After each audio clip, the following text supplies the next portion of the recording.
ఓం నమో నారాయణాయ. అందరికీ నమస్కారం.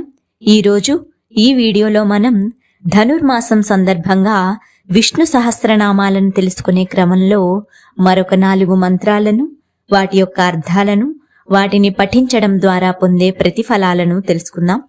ముందుగా మరీచిర్దమనోహంసః సుపర్ణో భుజగోత్తమః హిరణ్యనాభః సుతపాః పద్మనాభ ప్రజాపతి అనగా తేజోవంతుడైనవాడు, బాధ్యతల నుండి తప్పుకునే వారిని శిక్షించువాడు, తానే బ్రహ్మ, అందమైన రెక్కలు కలవాడు, భుజంగములలో ఉత్తముడు, బ్రహ్మను ఆవిర్భవింపచేసిన బంగారు నాభి గలవాడు, ఎంతో చక్కనైన తపమాచరించువాడు, నాభియందు పద్మం కలవాడు, అనంత జీవకోటికి ప్రభువు ఆ శ్రీమన్నారాయణుడు.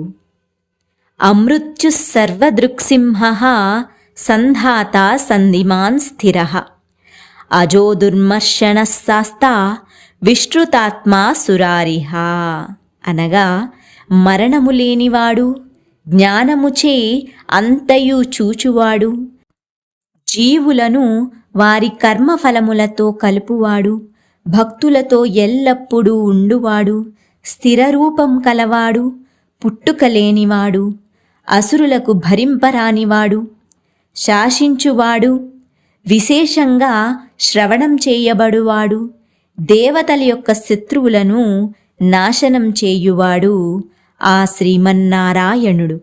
గురుర్గురుతమోధామ సత్యసత్య పరాక్రమః నిమిషో నిమిషస్రగ్వి వాచస్పతిరుదారదీః అనగా ఆత్మవిద్యాబోధకుడు, గురువులకే గురువైనవాడు, జీవులు తుదకు చేరుకొనే స్థానం, సత్యస్వరూపుడు, సత్య నిరూపణ పరాక్రమం కలవాడు, నేత్రములు మూసి ఉంచువాడు, సదా మేలుకొని ఉండువాడు, ఎన్నటికీ వాడని పూలమాలను ధరించువాడు, అన్ని విద్యలకు ప్రభువు ఆ శ్రీమన్నారాయణుడు. అగ్రణీ గ్రామణీ శ్రీమాన్ న్యాయో నేత సమీరణః సహస్రమూర్ధా విశ్వాత్మా సహస్రాక్షః సహస్రపాత్ అనగా భక్తులకు దారి చూపువాడు, అన్ని భూతాలకు నాయకుడు, అత్యంత ప్రకాశవంతమైన కాంతి కలవాడు, యుక్తి జగత్తును నడుపువాడు, 1000 శిరస్సులు కలవాడు, విశ్వానికి ఆత్మ వంటివాడు, 1000 నేత్రములు కలవాడు, 1000 పాదములు కలవాడు ఆ శ్రీమన్నారాయణుడు. ఇప్పుడు ఈ మంత్రాలను పఠించడం ద్వారా పొందే ప్రతిఫలాలను చూద్దాం.